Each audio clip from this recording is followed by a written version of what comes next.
मत मागण्यासाठी घरोघरी फिरणाऱ्या उमेदवाराच्या प्रचाराला आता थेट भीती, अंधश्रद्धा आणि जादूटोण्याची जोड दिली जात असल्याचा गंभीर आरोप होत आहे।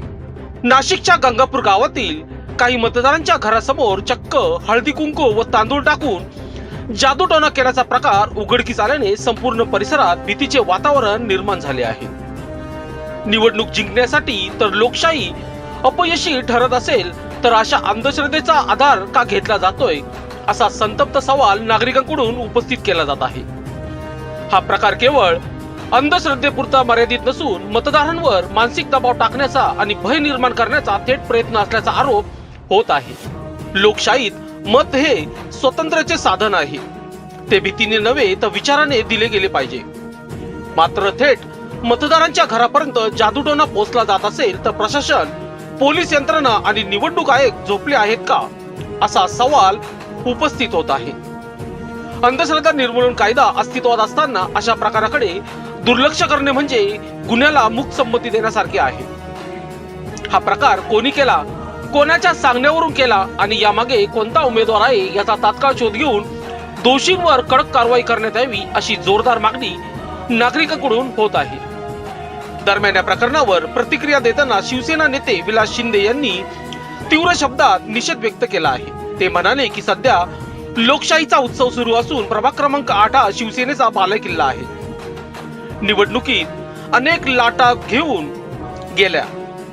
2017 साली मनसेची असो व भाजपची, त्या सर्व लाटा पार करून आम्ही निवडून आलो आहोत। 4 वर्षांपासून प्रलंबित असलेल्या निवडणुका आता होत असून नगरसेवक हा नागरिकांचा, मतदारांचा लोकप्रतिनिधी असतो आणि तोच सर्वसामान्य नागरिकांचे प्रश्न मार्गी लावतो, असे त्यांनी सांगितले। लोकशाहीच्या या उत्सवात नागरिक मोठ्या संख्येने सहभागी होत असून शिवसेनेने केलेल्या विकास कामाच्या जोरावर आम्ही मत मागत आहोत। या प्रभागातून आम्हाला चांगला प्रतिसाद मिळत आहे। मात्र असे असताना काल दिनांक रात्री 10 वाजता अज्ञात व्यक्तींनी गंगापूर गावातील नागरिकांच्या घरासमोर हळदी कुंकू व तांदूळ टाकून जादूटोण्याचा प्रकार केला आहे। अशा घटना घडत असतील तर लोकशाही नेमकी कुठे आहे, असा प्रश्न उपस्थित होत आहे। पुढे म्हणाले, त्यांनी आरोप केला की विरोधकाच्या पायाखालची वाळू सरकली की बोलण्यासाठी मुद्दे उरत नाही आणि मग अशा जादूटोण्याचा आधार घ्यावा जातो।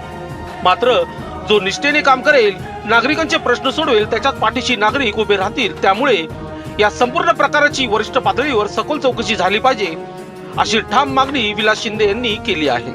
निवडणूक म्हणजे विकासाची लढाई असते, जादूटोण्याची नाही।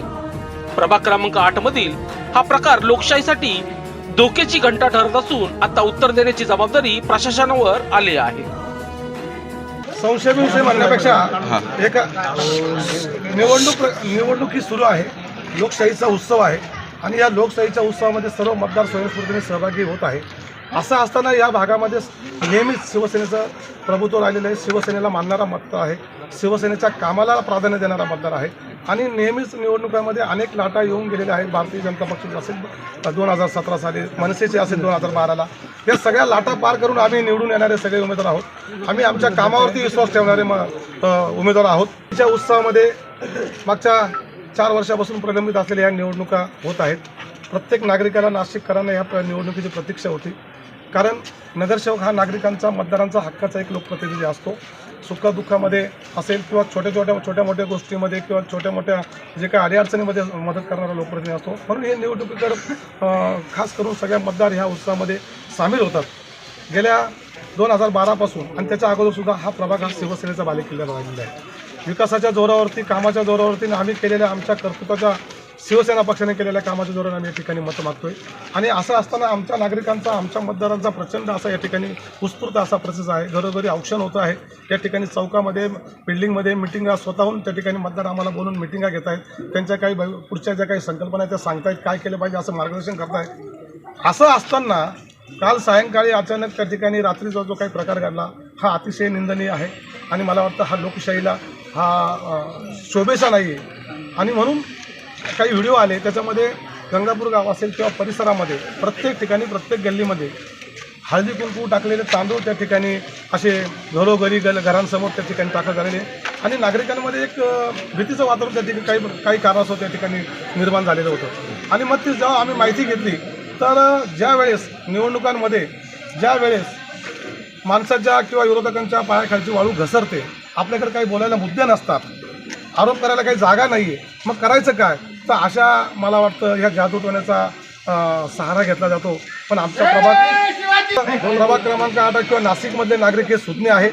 अशा कुठल्याही गोष्टीला आळा घालणार नाही, घाबरणार नाही, भिणार नाही. परंतु जो काम करेल, निष्ठेने काम करेल, नागरिकांचे प्रश्न सोडेल, त्याच्या पाठीशी नेहमीच उभे राहतील. परंतु हा प्रकार हा लोकशाहीला मला वाटतं लांछनास्पद आहे. नक्कीच याची वरिष्ठ लेवलला चौकशी व्हावी. कालसुद्धा असाच एक प्रकार घडला आमच्या प्रभागामध्ये. आमच्या पॅनलला दररोज काहीतरी डिस्टर्ब करण्यासाठी स्वतःच काहीतरी कृत्य करायचे आणि नागरिकांसमोर यायचं, प्रशासनासमोर यायचं. काल या ठिकाणी आमच्या समोरील भारतीय जनता पक्षाचे काही उमेदवार होते, त्यांचा काहीतरी बॅनर फाडण्यात आला, अशी तक्रार त्या ठिकाणी पोलीस प्रशासनामध्ये करण्यात आली. आमचं पोलीस प्रशासनाला मी धन्यवाद देईल. पोलीस प्रशासन हे पारदर्शक त्या ठिकाणी काम करत आहे आणि पोलीस प्रशासन पारदर्शक कामामुळेच या निवडणुका नाशिकमध्ये अतिशय शांत पद्धतीने या ठिकाणी होत आहेत. निवडणूक आता प्रचार संपत येईल, परंतु पुढे नाशिकमध्ये अनुचित प्रकार घडत हे पोलीस प्रशासनाचं यश आहे. आणि त्यामुळे पोलीस प्रशासनाने तत्काळ त्याची दखल घेऊन तपासाची चक्र फिरवली आणि नंतर असं लक्षात आलं की त्याच उमेदवारांच्या कार्यकर्त्यांनी ते बॅनर फाडलेले आहेत. म्हणजे असे सुद्धा स्टंट या ठिकाणी सुरू झालेले आहेत. परंतु याही पलीकडे जाऊन आमचा मतदार हा सुज्ञ आहे, आमचा मतदार हा विचारवंत आहे आणि विचारवंत मतदार हा अशा कुठल्याही स्टंटला किंवा कुठल्याही अशा जादूटोण्याला भीक घालणार नाही. म्हणून आम्हाला 100% ही विजयाची खात्री त्याच्यामध्ये आली असल्या कारणाने समोरच्यांच्या पायाची खालची वाळू घसरली आहे. लोकशास्त्र न्यूजसाठी बंटी आढाव, सातपूर.